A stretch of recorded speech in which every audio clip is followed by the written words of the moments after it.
Alhamdulillah nahmaduhu wa nasta'inuhu wa nastaghfiruhu wa nu'minu bihi wa natawakkalu alaihi wa na'udzu billahi min shururi anfusina wa min sayyiati a'malina may yahdihillahu fala mudilla lahu wa may yudlilhu fala hadiya lahu asyhadu an la ilaha illallah wa asyhadu anna muhammadan abduhu wa rasuluh sallallahu alaihi wasallam tabaraka wa sallama tasliman kasiran kasira amma ba'd.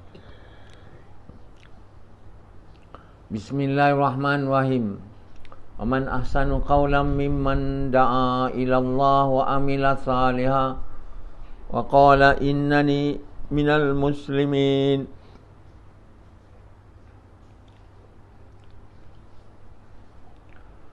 My dear brothers and respected elders and sisters, English is the language of the world. Malay is Bahasa Malaysia, or Malay is the language for the Malays who live in Malaysia. So we cannot only learn Malay and not learning English. Otherwise, we will not be able to communicate with the rest of the world. As Indonesians are doing, they ask everyone in their country, either Chinese or Indian, to learn Indonesian. They are very nationalistic and not to learn any other language. So as a result, they can only communicate among themselves. The Chinese in Indonesia can speak fluently Indonesian, not the Chinese in Malaysia. Because Indonesia can make it a rule that they only learn Indonesian. Indonesia. They want to make Indonesia to become the best race in the world. Until they realize they make fool of themselves when they don't learn any other language, especially English. Now they started. So among the Southeast Asian country, ranking in proficiency in English, the first is Singapore, second is Philippines, third is Malaysia. Indonesia down the road. So when they come to Malaysia, they were amazed on the progress, material progress, which has been achieved by Malaysia. They say Malaysia is a small country. How can they more prosperous, more advanced technologically, materially than us? We are a large country, we are so vast. We have almost the distance between East and West America is the same as Medan in Sumatra to the Gilian. Traveling from Jakarta to Irian is like traveling to distant far countries. But it's only in Indonesia. So now they start to learn English. But but in Malaysia, almost everyone, almost. Not that we have make it a point that we should also learn English, but since it does happen that we are colonized by British. So to a certain extent we send our students to Great Britain, to Australia, that's all, this country in the early days. But now we send also to Japan. But in the olden days, only England and some Australia, English speaking countries, and now also American, but not very the English that we desire to learn, not the American English, the British English. Like Tengku Abraham, Tun Abdul Razak, they are They were all the scholars of the British Institute of Learning. They learn law. They don't learn other things except law. Few went for medicine, but less at that time. So, my dear brothers, English is a language of the world, because the world is greatly influenced by America and Great Britain. Great Britain used to be the powerful nations of the world in the 18th, 19th century, colonized India, many countries of the world. America is colonized by British. America colonized Philippines. So, as a consequence of that, English come out the most spoken language of the world. Now, more and more countries are learning English. And when someone speak, our Prime Minister, not one Prime Minister, when this one, Tuan Ibrahim speak Malay, in the climate change convention, some people were not happy that he speaks Malay, but there are others who say, yes, he is good, he speaks the Malay. It doesn't matter whether you speak Malay or English. The point is, people understand you or not. Of course, if he speaks English, he will be able to directly speak to the people without translators, interpreters. So he can convey whatever you want to say fluently, clearly to the people. You see how Prime Minister of Singapore speaks English, and you compare to our Prime Minister. Our Prime Minister also can speak English, but not as good as the son of Lee Kuan Yew. He can speak Malay too. So we should make Malay and English. Malay is the language of the country. English is the language of the world. Why should not we make English and Malay compulsory subjects, and to be written, to be able to write, to be able to speak? Now many Malaysians know how to speak, but do not know, are married to write, but not many people know how to speak English, because they don't speak English at schools. They only learn how to write. But since they are mixing with the Indians and the Chinese who only speak English, most of them, so they tend to become fluent too. And since many of our TV programs are in English, our children also learn English via TV and radio. So now I'm speaking English, not as my mother tongue. I've learned it at schools. But I don't speak English until I marry my wife, whom only speak English. She was brought up as a daughter of like the mayor of KL. She went to Tadika in English until standard 6. It's in English speaking among the daughters and sons of the dignitaries. When she only know English, no Malay, so his father sent her to a Malay school. She was, almost blind in Malay, cannot speak. Start learning. So this is how people learn language, by speaking. So we must give time for students in our schools. Days where they should speak only English and days where they should speak only Malay. These two languages should be spoken at school. 3 days in Malay language, 2 days in English. This method is very much more practical and useful in making Malaysians to speak English and Malay better. Now there are many Chinese who doesn't know how to speak Malay, when Malay is a national language. It's a shame. Become Malaysian, not able to know Malay. There are Chinese who live here for 50, 60 years. They don't know to speak Malay. This is a shame, and this is something wrong. And those people who doesn't know Malay shouldn't become the Malaysian citizen actually. But we never bother about that. Our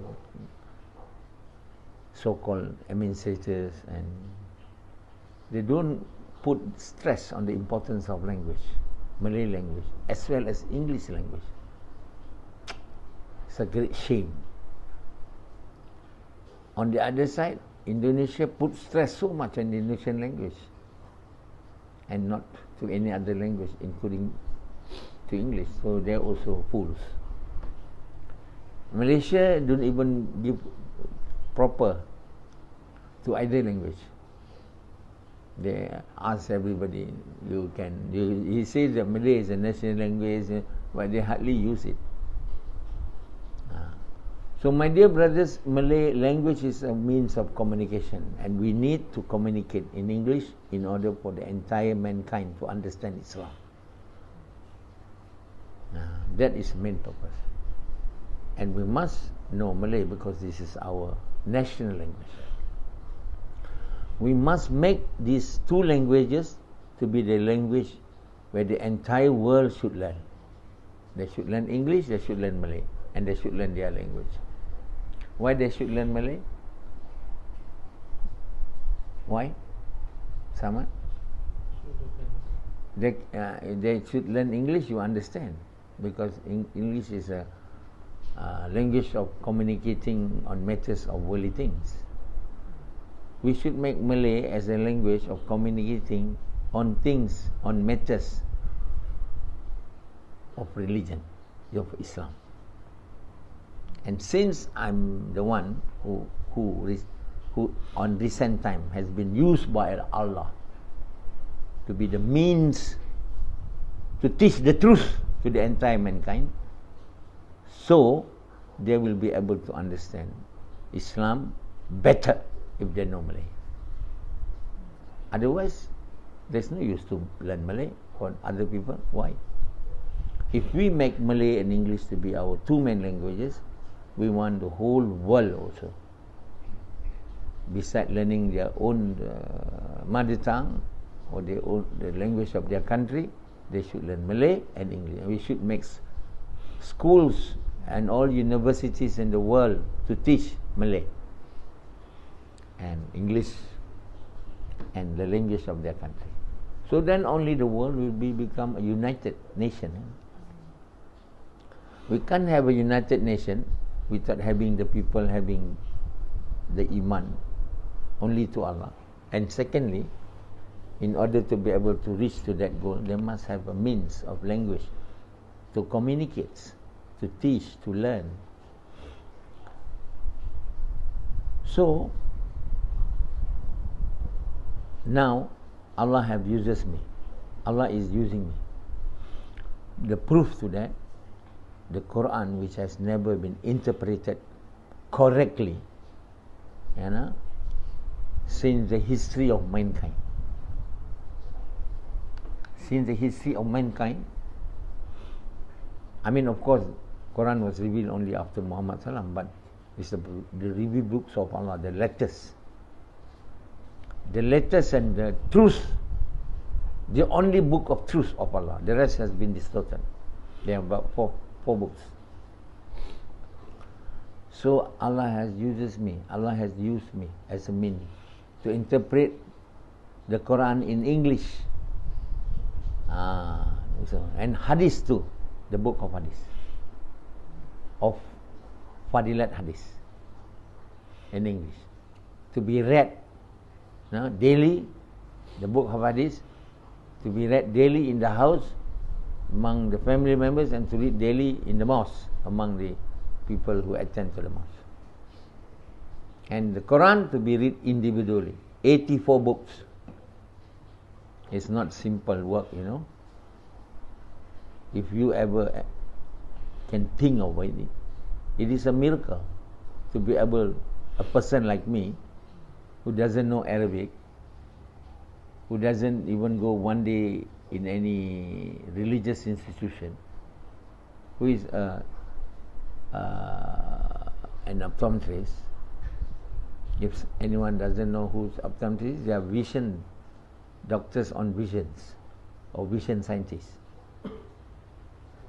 able to interpret Quran, the greatest book of Allah, when no one knows. Before this, prior to this, there's no one who knows. There is no one who knows how to interpret the Quran correctly. They can translate it into their language, translate the Quran, not interpret.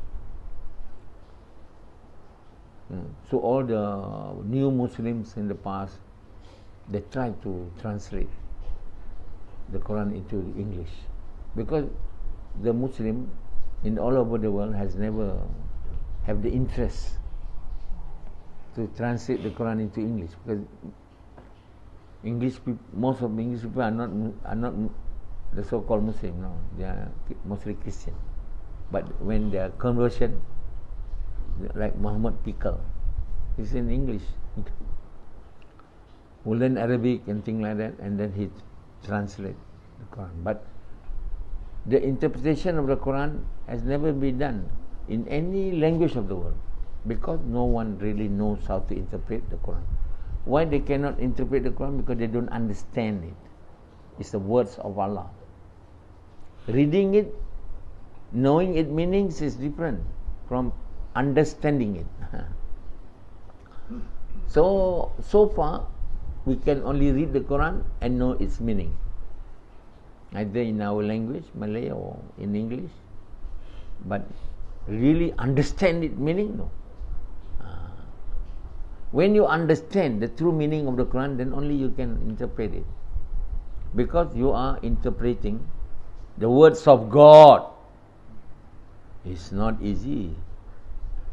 You can't even understand the words of other person who has different background from you. If you are a farmer, you speak Malay to a doctor, you can't understand him, although he speaks Malay. If you are from the village, you're speaking to a Malay who live in the city, you can't understand too. What more now, you are the creations. To understand Allah, the creator of the entire universe, the creator of the entire mankind, actually, he cannot understand it, even though he knows the meaning, even though he learned Arabic, even though he is proficient in Arabic. He may be able to translate it into their language. No, that's all, but they don't understand it. Therefore, they cannot interpret it correctly. Whom Allah will be? Who are the person whom Allah will give to them the understanding of the words of Allah? Nothing but the friends of Allah, or the lover of Allah. If you are only a true believer of the good deeds, or if you are only the person who have entered Islam, who have recited the kalima, but the kalima have not entered your heart, if you only the person whom the kalima have entered your heart, but not to the level which Allah is pleased, you will not be able to understand the meaning of the words of Allah. Because in order to be given the understanding of the words of Allah, the meaning of the words of Allah, you must become the lover of Allah. The lover, or at least the true believer of good deeds of the highest level, very close to become the lover of Allah. But not even then, he will not be given the real understanding.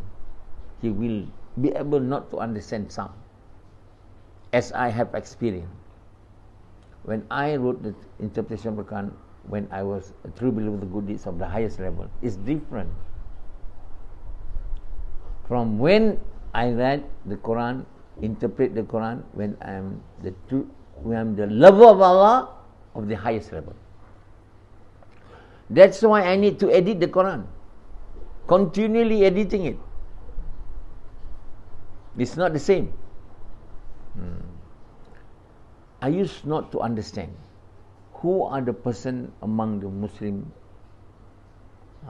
to whom Allah will give them the kushu, concentration and devotion and prayer. I wouldn't understand when I interpret the Quran during the early days of my years of interpreting the Quran. But I stand to understand it a year ago.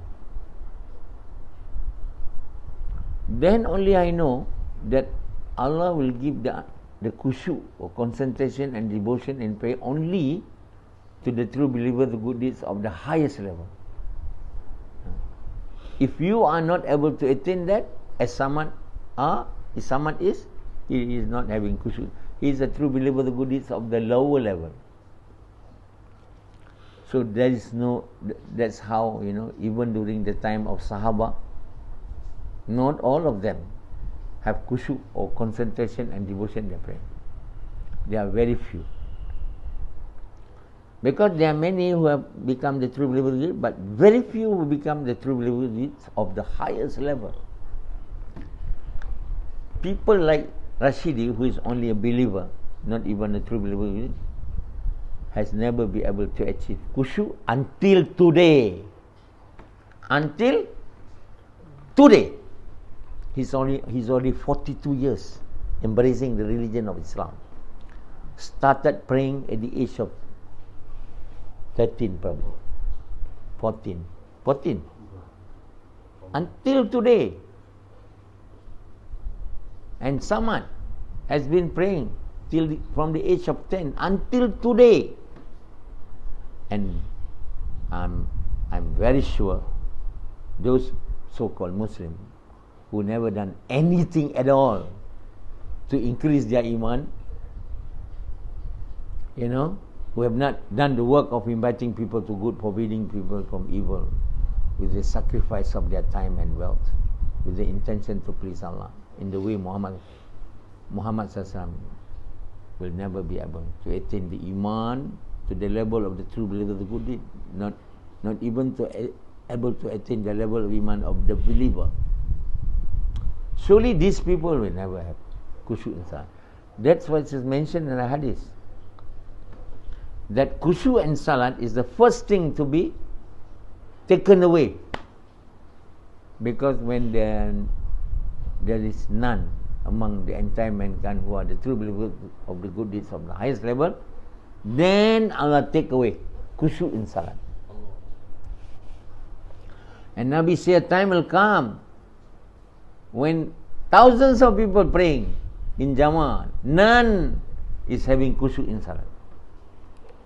And Amri or Wira, who is just trying to learn this work which I'm telling the whole world to do, he only started to do in the last 1 year, isn't it?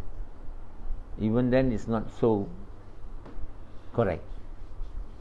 Thinking of wanting to have kushu in salat. Naturally, he's a fool. He will not be able to have it. But you say, oh, how come? And there are many people who ask the so-called ustad how to obtain kushu in salat. The only answer given by them to the people is that you should avoid eating subhat food like Kentucky Fried Chicken or McDonald's, which are now all made halal. Kentucky Fried Chicken and McDonald's is more halal than eating the street chicken, because there's no control as to whether the chicken they sell on the streets are really halal. But McDonald's and Kentucky President, they make sure, and it has always been inspected by the authority. They cannot not try to do anything funny with this. If anyone find out it's not halal, then the whole business will collapse. So how? Now Kentucky and fried chickens and McDonald's is also halal, more halal than anything else. They are not eating. They don't. Those who don't eat, ask them, do you have kushu in prayer? They don't have kushu in prayer. Now what unfortunate things happen to us? We've been praying like donkeys for all our life. We pray like donkeys. Donkeys, who speak doesn't know what he speak. Don't even know what he's speaking because the kushu has been taken up. In other words, we can deduce from this that the shaitan is still able, even though Allah do not allow the shaitan to overpower those who have become the true believers of good deeds, but still, until we become the true believers with good deeds of the highest level, the shaitan still have the power to control over us during our salat. Like Azri, he's so new in this work. He was in the beginning he start to learn from me, but then he ran away like fugitive for 12 years and then just coming again. Only 3-4 years and wanting to have kushu in prayer. Many so-called Muslims think that it is so easy. It's not easy. It's so easy to obtain kushu in salat. It's not easy. It's very, very difficult. It needs strenuous effort and entire sacrifice of your time and wealth, not only partial. In doing the work of the prophets, in doing the work of inviting people to Allah, in doing the work of inviting people to good forbidden, you have to sacrifice almost your entire time and wealth and desire. You should not do without mashwara. How you spend your wealth, how you spend your time, how you spend your ego must be spent according to the orders of Allah, according to mashwara. Or like me, the leader of the Muslim, who knows what Allah wants. You must do according to his mashwara, not to your mashwara of your wife. Why you do this? Mashwara with my wife. Why you do this? Mashwara with my friend. No, not with your friend. Mashwara with the leader, like me, a person like me now, who have knowledge on the Quran, who knows what Allah wants. If you avoid from asking me, that means you are avoiding from following, to give your entire life and time for the cause of this work. No, I am not going to ask Professor Nasoha what to do. I will do as I like. And I mean, you are not, you are not actually doing the work with the sacrifice of your entire time. For example, Rashidi just do the work of earning money as long as you want. You should ask me how long I should earn money, how much money I should give, like this. But not, we are avoiding it. When we are avoiding it, that means we are not giving our entire life and time. Only when we are doing this work of inviting people to good, forbidding people evil, or inviting people to Allah, with the sacrifice of our entire desire in life. In other words, when we are willing to sacrifice all our desire in order to fulfill the desires of Allah. In other words, when we are known as Muslim, that means we have achieved the level of Iman of the highest degree, or we have achieved the status of the true believers with the good deeds of the highest level, or the level of Allah, which are even difficult for anyone in this world to achieve the level and the status of the levels of Allah. I just want to tell you that my level now is the level of the level of Allah of the highest level. The level of the level of the level of Allah of the lower level, the middle level, and the highest level. I'm the level of the level of Allah of the highest level. How do I know? I ask Allah, because Allah has given me the means to ask Him. That's why now my understanding, when I was a true believer with good deeds of the highest level, and my understanding when I am the true, when I am at the level of the Allah of the highest level is different. according to your status in the eyes of Allah, that's how you'll be regarded by Allah. The way Allah look at you is different. When you only the person who recited the kalima has not even entered your heart, like Hanzala, like Sufyan. It's different the way Allah looked at me. It couldn't be the same. Because Allah looks at my heart. My sincerity is much more higher than like Sufyan have they don't even have sincerity. How can they are of value to Allah? How could Allah teach him the understanding of His words? Allah will not teach the understanding of His word to Samad, because it's only true believers who do it of the lower level. He's still in love with the dunya, in love with his children's wife. Allah says, those who love other than me, more than me, will never be able to become the true believers of good deeds, will never be able to become the true believers of good deeds, even of the lowest level, will never be able to become, of course, the lover of Allah. If they make any other than Allah to be their God or to be their lover, Allah do not want people to associate Him at all with anything else other than Him. He wants the whole creations of His, who are known as men, to believe to the core of their heart there is no God except Allah. No association with anything else other than Allah. Not even an atom. What He wants. But of course, Allah tolerate. If you associate Allah to a certain level, tolerable level, then you can become the true believer. The good is of the lowest level, but not the lover of Allah. For those who are the lovers of Allah, they don't associate Allah, even an atom, with Allah. Then only you qualify to become the lover of Allah. Then of course, when you have attained that status, you will be given the understanding of His words, and then you will be given the ability to interpret His words. So I'm telling you to read. There are many people who try to interpret Quran in the past, like Ibn Kathir, Jalan, but their interpretation of Quran is not very correct. There is only little percent of it is correct. Most of it is incorrect. I've listened to it. I'm part of it, not all. And Azri have read it also. All of it? No. But most of it are not right. Don't waste your time reading all other tafsir. Read my tafsir. I'm telling you sincerely.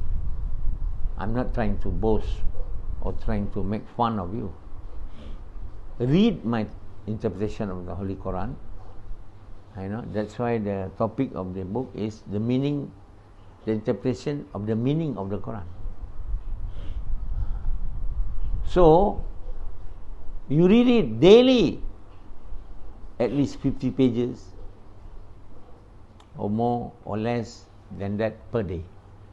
And you must read the book of the tafseer on Hadith, Fadilat, daily with your members of your mosque or surah and members of your family for 15 minutes. Reading it and at the same time doing the work of inviting people to good, forbidding people from evil, with the sacrifice of your life and wealth. If you are able to sacrifice the entire life of yours and time, then you probably heading towards to become the lover of Allah. If not, you become the true believer. You won't be able to interpret the Quran, but at least you understand my interpretation of the Quran. If otherwise, if you are not a true believer of good deeds, you read, you may understand, but not truly understand it. Because without Iman, without correct Iman, Allah will not give anybody the understanding.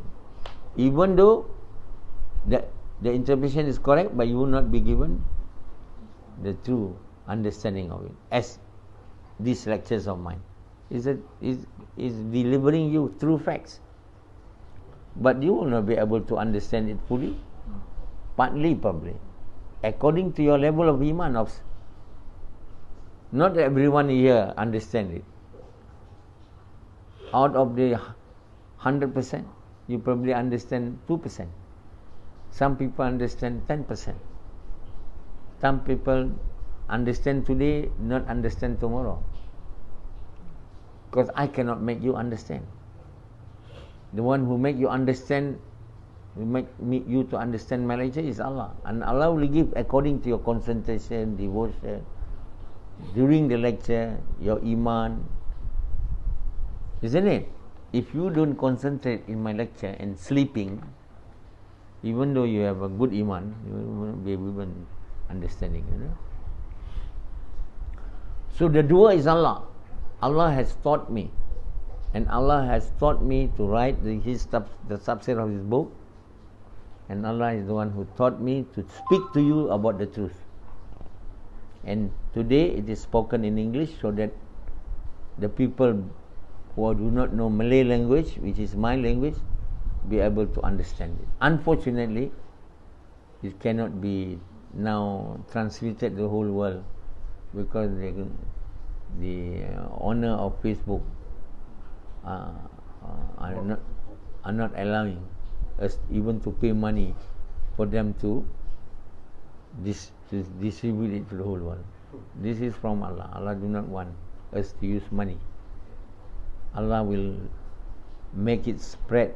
He has the power, not money. So time will come when these lectures of mine will be heard by almost the whole people in the whole world. Then only the mindset and the belief, at least the mindset first, will change. And once the mindset will change, when they do whatever I've told them, whatever I've written, then their belief set will change. When the belief set and the mindset has changed, then the action will be changed. And the whole mankind, the whole world, men and women, will start to obey the truth, the Quran, the words of Allah. Then only they can become the true believers of the good deeds, at least of the lower level. When there are many people in this world who are the true believers of good deeds, in the lowest level, then those who do not become the true believers, then only the whole world be a place of peace and tranquility, as if it is paradise. Okay.